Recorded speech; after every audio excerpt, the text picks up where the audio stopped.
Hello students, myself Rakesh Misra. In this video lecture, we are going to talk about restriction enzyme. What is restriction enzyme? That is very important and crucial point for class 12 students. In this video lecture, we will talk about the importance of restriction enzyme, definition, nomenclature, discovery. Actually, restriction enzymes are very important in order to understand the concepts how do the DNA get cuts during the process of biotechnology, during the different process of recombinant DNA technology. So without delay timing, let's back over the restriction endonuclease, that is restriction enzyme. Actually, restriction enzyme was first of all discovered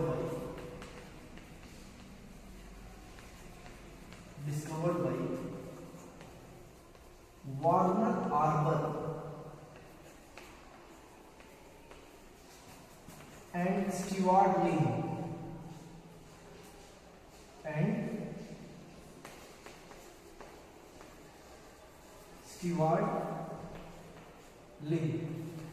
in 1963. Warner Arbor and Stewart Ling first of all discovered the restriction enzyme. They were saw the E. coli bacteria get infected with the bacteriophage. This is the E. coli bacteria. Most common bacteria actually in this chapter, the E. coli bacteria. As you all know, this is the bacteria.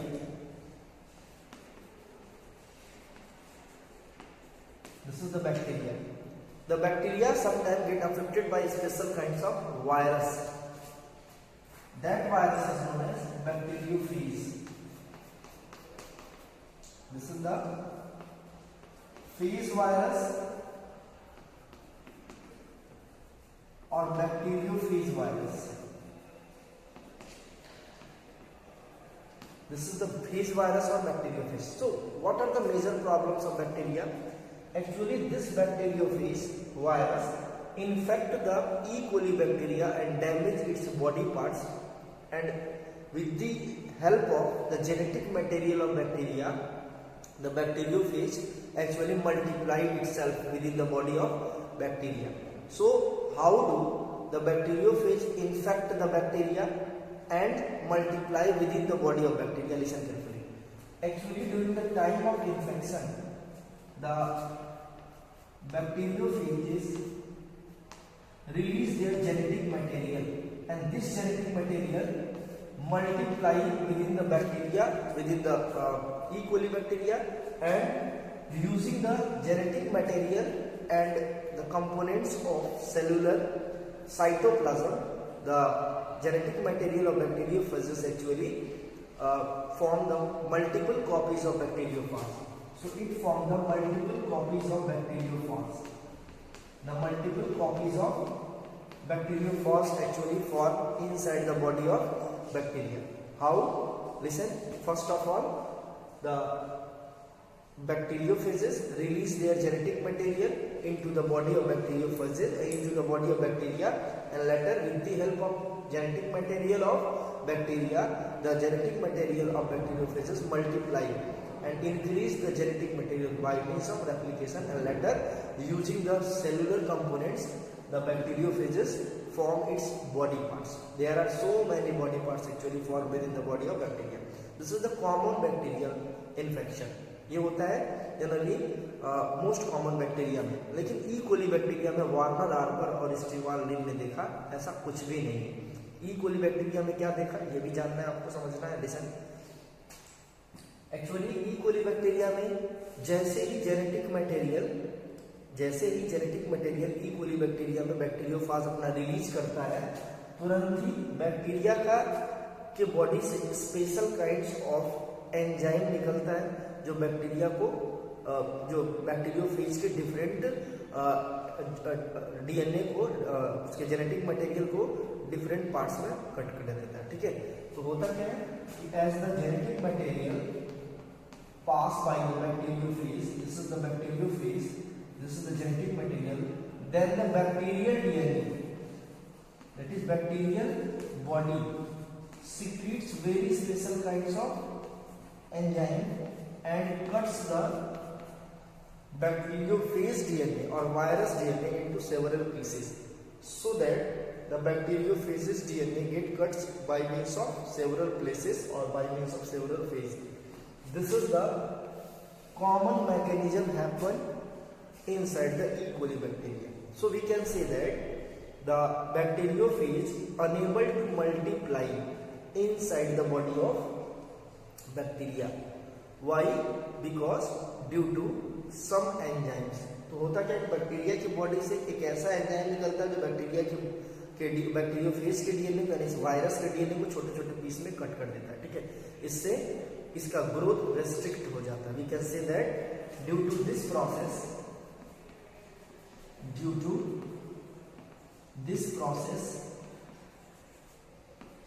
the growth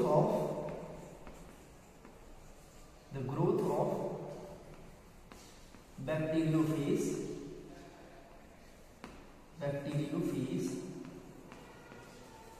get restrict due to this activity, due to this art, the growth of bacteriophage within the body of bacteria get restricted. इसकी वजह से bacteriophage का जो growth है bacteria के body के अंदर वो क्या हो जाता है, रेस्ट्रिक्ट हो जाता है, यानी पूरी तरह से क्या हो जाता है, रुक जाता है, ठीक है। इतनी बातें क्लियर हुई। अब होता क्या है, इसके बाद वार्नर आर्बर ने देखा कि कई तरह के एंजाइम सीक्रेट हो रहे हैं, ठीक है। कुछ एंजाइम जो है इस डीएनए को बराबर काट रहे हैं, ऐसे काट रहे हैं, और कुछ एंजाइम हल्का सा ऐसे स्टिकी इंडिकेट कर रहे हैं, ऐसे काट रहे हैं, ठीक है। तो इसको हम लोग बोलते हैं स्टिकी इंड, क्या बोलते हैं, स्टिकी इंड। तो कुछ एंजाइम की स्टिकी इंड काट रहे थे, इसका वो नाम नहीं दे पाए, बाद में पता चला कि ये एंडोन्यूक्लियस है जो अंदर तक काट रहा है, और जो बाहर से काट दे रहा है उसको हम लोग बोलते हैं एक्सोन्यूक्लियस। सो अब हम एंडोन्यूक्लियस और एक्सोन्यूक्लियस के बीच में डिफरेंस समझेंगे, ये बहुत इंपॉर्टेंट है ये भी टॉपिक, रेस्ट्रिक्शन एक्सोन्यूक्लियस और रेस्ट्रिक्शन एंडोन्यूक्लियस, ठीक है। तो रेस्ट्रिक्शन एंजाइम क्यों पड़ा ये नाम, because the bacteriophage the type of virus that unable to grow inside the body of bacteria. We can say that the growth of bacteriophage virus get restricted. Growth of bacteriophage virus get restricted within the body of bacteria because of having the restriction enzyme. ठीक, इतनी बातें clear हुई। अब आप इसी को criteria बना के रेस्ट्रिक्शन एंजाइम को डिफाइन कर सकते हैं। Restriction enzyme is a class of enzyme that used to cut the DNA, ठीक है। अब रेस्ट्रिक्शन एंडोन्यूक्लियस एंड एक्सोन्यूक्लियस के बारे में डिस्कस करते हैं, ठीक है। Restriction endonuclease and restriction exonuclease.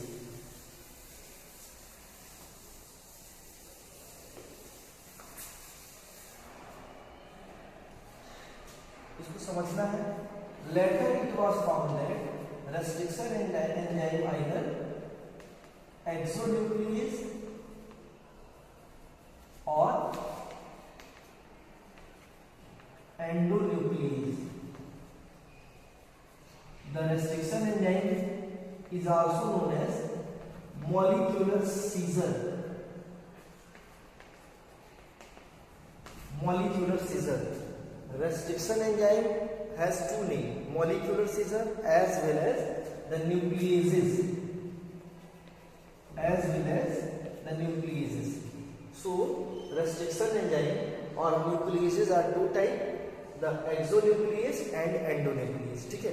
ये दोनों बातें आपको समझना है, जानना है, एंडोन्यूक्लियस और एक्सोन्यूक्लियस। अब पहले एक्सोन्यूक्लियस और एंडोन्यूक्लियस के बीच में हम टेबल बना देते हैं ताकि दोनों के बीच में डिफरेंट मालूम चले, ठीक है। It creates blunt edge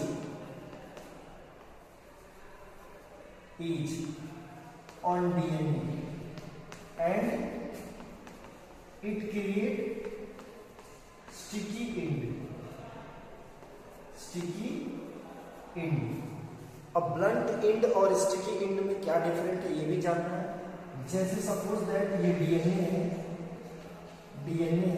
इस पे अगर एक्सोन्यूक्लियस अगर अप्लाई कर रहा है तो इसकी कैसे कटेगा, ये इस तरह से कटेगा।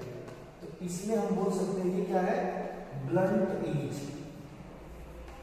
ये ब्लंट एज। और स्टिकी मीडिया क्या है, ये डीएनए है, ठीक है। इस पे अगर रेस्ट्रिक्शन एंजाइम अगर अप्लाई कर रहे हैं, कौन सा एंजाइम, एंडोन्यूक्लियस, तो ये इस तरह से कटेगा, ठीक है। इसको हम लोग बोलते हैं स्टिकी इंक, स्टिकी इंक। तो ये स्टिकी इंक क्रिएट करता है और ये ब्लंट एज क्रिएट करता है। स्टिकी इंक को बाद में जोड़ने पे, इसको बाद में जोड़ने पे काफी स्ट्रॉन्ग ये पैकअप बनता है, इनकी जो बॉन्डिंग बनती है काफी स्ट्रॉन्ग होती है, ठीक है। और वो फ्यूचर में रिकॉम्बिनेंट डीएनए टेक्नोलॉजी में पार्टिसिपेट भी करती है। इसलिए स्टिकी इंड यानी कि एंडोन्यूक्लियस काफी इंपॉर्टेंट है, किसके कंपेयर में, ये एक्सोन्यूक्लियस के कंपेयर में, ठीक है।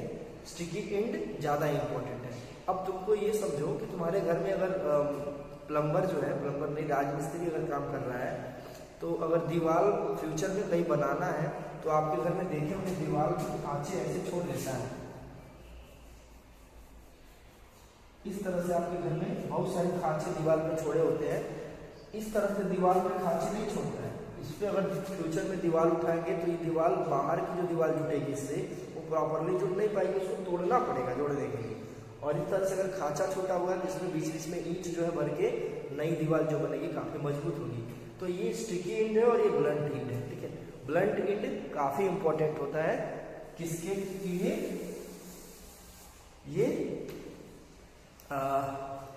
रिकॉम्बिनेंट डीएनए बनाने के लिए। कल मैंने रिकॉम्बिनेंट डीएनए खूब बढ़िया से समझा दिया था आपको, उसमें अगर कोई प्रॉब्लम हो तो आप कमेंट बॉक्स में इसको कर सकते हैं, ठीक है, पूछ सकते हैं, क्वेश्चन भी आप पूछ सकते हैं कमेंट बॉक्स में, ताकि मैं नेक्स्ट वीडियो में उसको इंक्लूड कर सकूँ विथ योर नेम, ठीक है। तो आते हैं, ये स्टिकी इंड क्रिएट करता है और ये ब्लंट इंड क्रिएट करता है। नेक्स्ट आते हैं second, not useful in biotechnology और रिकॉम्बिनेंट डीएनए टेक्नोलॉजी। क्यों नॉट यूजफुल होता है मैंने अभी बताया, इसके लिए जो कॉपी में useful in rDNA technology, actually recombinant DNA बनाने के लिए होता है, तो recombinant technology. Select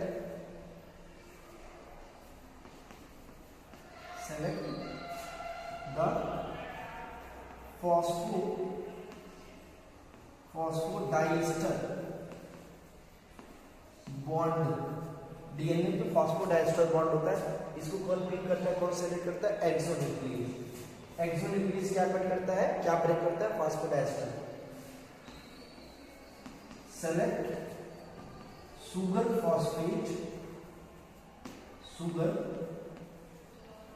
phosphate backbone, ये कहां से काटता है, शुगर फॉस्फेट बैकबोन से, ठीक है। शुगर फॉस्फेट बैकबोन के बीच से ये काटता है। Next, specific sequence not selected, specific sequence not selected, ये कोई स्पेसिफिक सीक्वेंस सेलेक्ट नहीं करता है, डीएनए को कट करने के लिए कोई स्पेसिफिक सीक्वेंस नहीं सेलेक्ट करता है। और ये क्या है, specific sequence selected called recognition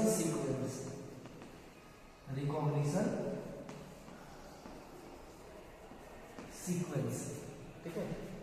ये जो सीक्वेंस सेलेक्ट करता है इसको हम लोग बोलते हैं रिकॉग्निशन सीक्वेंस। अब रिकॉग्निशन सीक्वेंस क्या होता है उसको मैं समझा दूंगा, बता दूंगा, फिलहाल आप ये समझें कि ये स्पेसिफिक सीक्वेंस को सेलेक्ट करता है, ये स्पेसिफिक सीक्वेंस को सेलेक्ट नहीं करता है, ठीक है। और ये काफ़ी इंपॉर्टेंट होता है, रेस्ट्रिक्शन एंडोन्यूक्लियस काफ़ी इंपॉर्टेंट होता है और इसकी इंपॉर्टेंस थोड़ी सी कम होती है क्योंकि ब्लंट एज क्रिएट करता है, ठीक है।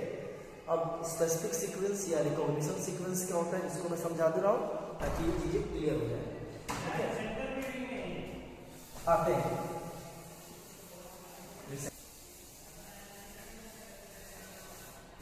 अब रिकॉग्निशन साइट्स थोड़ा सा बता दें ताकि ये वीडियो में आपको कुछ चीजें क्लियर हो जाए। Recognition sites, recognition sites.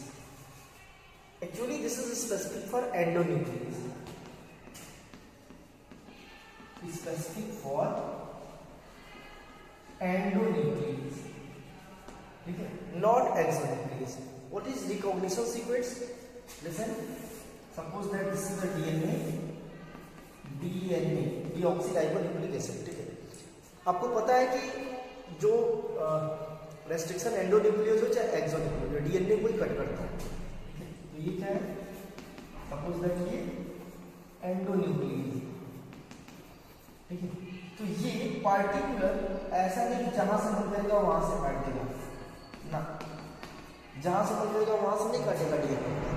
DNA का एक स्पेसिफिक पोर्शन सेलेक्ट करता है, एक स्पेसिफिक पोर्शन सेलेक्ट करता है. ठीक है, that portion is known as recognition sites और recognition sequence. Recognition sites or recognition sequence. So we can say that the portion on DNA selected by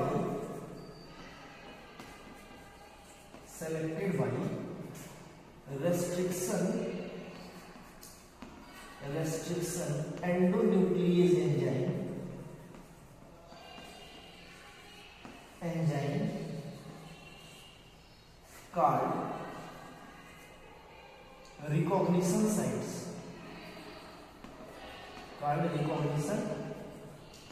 or recognition sequence. Means the portion that selected by restriction endonuclease enzyme over the DNA molecules or the DNA sequence, that is called as recognition sequence. सारे portion को नहीं, suppose that ये portion ए है, ये B है, ये सी है. अगर बी सेलेक्ट होता है तो बी क्या होगा? Recognition sequence. अब इसकी क्या खास बात होती है? इसमें 6 नाइट्रोजनस बेस के सीक्वेंस होते हैं. ठीक है, क्या होते हैं? 6 नाइट्रोजनस बेस पेयर के सीक्वेंस होते हैं. इसमें कुल 6 नाइट्रोजनस बेस के सीक्वेंस होंगे.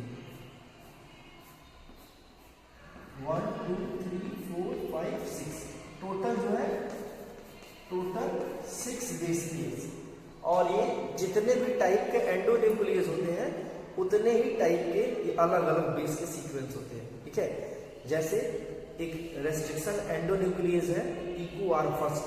ठीक है, आगे हम बताएंगे नेक्स्ट वीडियो में एंडोन्यूक्लियस के बारे में डिटेल. ठीक है, नॉमेनक्लेचर वगैरह सब अब नेक्स्ट वीडियो में ही होगा.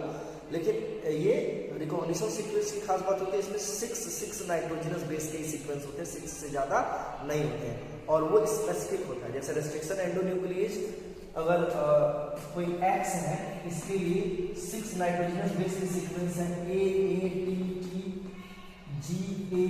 ठीक है, तो Y के लिए ये सीक्वेंस नहीं पार्टिसिपेट करेगा, Y का कुछ अलग सीक्वेंस होगा. For example G A T T A C.